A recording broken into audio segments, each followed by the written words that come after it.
Hey guys, how are you today? Welcome to my channel. Hope you guys are good.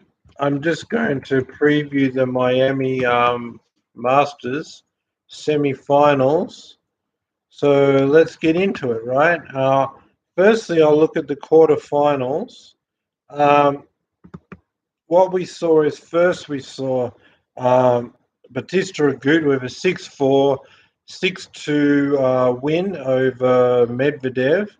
I just felt in that one that Agut was just like they're both consistent, good at rallying, great at defense, turning defense into offense, and I just felt like that's what happened. But then I just felt like the slower court, hard court at Miami, and then playing at night, even colder, and even slower. Sorry, and more humid. Not that cold in Miami, but he didn't have the power to sort of hit through the court. So Medvedev had to change his game. He ends up going for too much. He ends up going for too much, hitting it too hard, hitting it deep because he can't get through the court, making errors. When that doesn't work, he tries drop shots. When he just settles and waits, I can't get through. I'm going to go with the shot tolerance consistency. Agut has time to set up and move him around, control the point, and come into the net to finish. So when he's too patient, sorry about that. When he's too patient, that's what happens. And then if he tries to take control, can't get it through the court, has to go for too much, and then there's the errors.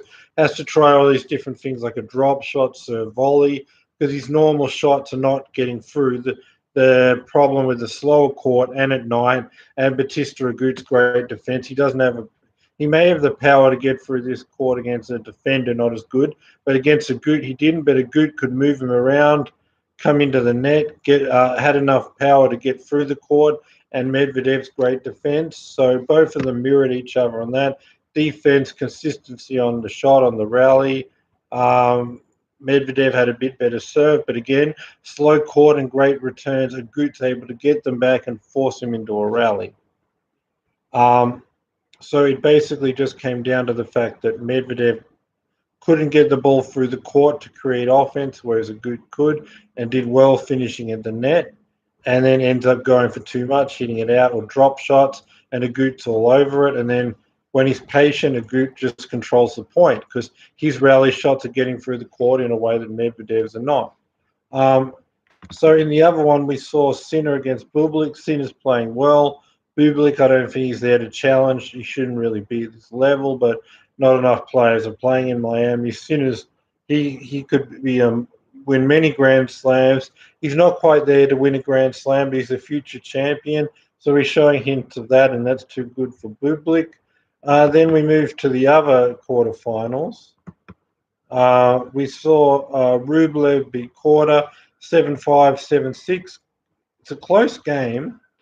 Korda's young and he hasn't really proven anything, but Rublev's on a winning run, winning many tournaments, semi-finals, won a lot of 500s. He's in the top 8, and Korda just doesn't really.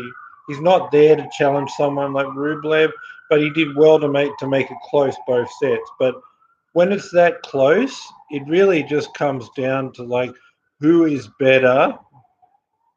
Who is better under pressure? And Rublev has that experience of all these 500s and Grand Slam quarterfinals and experience. So that experience was different in a close match. But Korda did well to challenge, but Rublev's just a bit too good. And then when it got close, this extra match experience from Rublev came through for him. And then the last quarterfinal, Tsitsipas and Hurkacz, Hubert Hurkacz. Yeah, Tsitsipas, he's just inconsistent. He's just up and down. So is Hurkacz. Hurkacz, I think, is around 30 in the world. But I think the difference was Hurkacz was just a little bit more consistent than Tsitsipas was. So Tsitsipas is generally the better player, but he's really up and down right now. And even against a player who's around the 30s rankings, not quite there because he doesn't have the consistency. Strangely enough, Tsitsipas was so inconsistent that Hurkacz was just that little bit more consistent. That's why you have a close game, but Hubert Hurkacz is coming over the top with the victory. Like I said, they're both inconsistent, but Tsitsipas was a bit more inconsistent. That's why it was close. That's why it was close. That's why it was a deciding match set to decide it. That's why it was 2-1 in a deciding set. But that's why Hurkacz wins. He's just that bit more inconsistent, and Tsitsipas is way too up and down for now. So let's get into the semi-finals and preview those. We've got Roberto Bautista Agut against Sinner. Like I said, Sinner's a star of the future. He's not really there yet. Bautista Agut. Roberto Bautista Agut. Now he has beat. Roberto Bautista Agut. He has beat like Medvedev. Isner is playing at a good level. He's more consistent in the rallies. And then I just think that Sinner won't be able to stay in the rallies, will go for too much. He's going to make errors. He's going to hit the ball out. Agut will take away Sinner's great serve, force him into long rallies to hold serve, and then Sinner won't have the consistency in the rallies. He'll be trying to go for too much to end the point. There'll be too many errors. There won't be enough consistency. Agut will be getting his serves back, will be consistent in the rallies, won't be making any errors, and will be providing great defense. So with no errors for Sinner to get, with it hard for him to end the point because of great defense and no free points on serve, he's going to be trying to end the rallies and force it when it's not there, because Agut won't give him free points, won't give him short balls off the serve. And in the rallies, all his good shots near the line are going to come back. He's going to go for too much inconsistency. So Agut's going to get this in straight sets. Hubert Hurkacz and Rublev. I just think that, Hurkacz did well. Like I said, he's inconsistent. He's beat Tsitsipas. But Rublev has that ability on this sort of slower hard court. He's going to have time to set up for his power. And he's going to be sort of consistency plus power, moving him around left and right, exposing Hubert Hurkacz lack of movement, and with the power plus consistency but low errors. But Hubert Hurkacz's power comes with a lot of great winners and a lot of errors. So we're going to see hot and cold, great shots, up and down, inconsistency for Hurkacz, but we're going to see Rublev with better defense, forcing Hurkacz to go for too much and get errors, but sometimes hitting great shots and being up and down. And but then we're going to see Rublev with that same power and consistency, moving him left and right. And then when he's doing that, he's going to expose Hurkacz's weakness on the defense and being too slow. But whereas when Hurkacz hits a great shot, Rublev's going to have the defense there. So one is when Hubert Hurkacz, right, is hitting the ball, he's going to be met by a good defender. When Rublev, he's going to be got a weak defender, so it's not going to really come back. Rublev can hit the ball with power and consistency. Hurkacz is going to be up and down.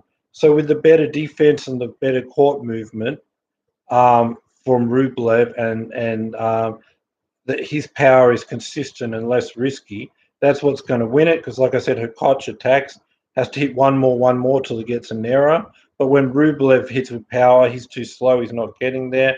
And when Rublev's hitting with power, he's not going for too much. He can hit 1, 2, 3, 4. Whereas Hurkacz goes for it and goes for too much and hits it out. So we're going to have Rublev in this final versus Bautista Agut. I'll be back tomorrow for my final preview. Don't forget to subscribe, bell notification, thumbs up. Have a great day and night. But like I said, Hubert Hurkacz is going to go down to Rublev, and then let me go back to it. Yeah, Hubert Hurkacz is going to go down to Rublev. Actually, I think it's going to be a third set. But like I said, better court speed, better defense from Rublev, and better consistency on the power. And with Agut against Sinner, it's just going to be, like I said, too much consistency for Agut, too many returning Sinner's serve, forcing him into rallies on his service games. And when Sinner plays with power, attacks, hits near the line, too much great defense, forcing him to hit one more. So he'll be too consistent. But yeah, we're left with Rublev versus Batista Agut in the final. So subscribe, bell notification, thumbs up. Be back here tomorrow for my final preview, which should be Rublev versus Batista Agut in the Miami Masters final. Subscribe, bell notification, thumbs up. Bye for now. Thanks for watching, guys. Bye. Bye. Thanks.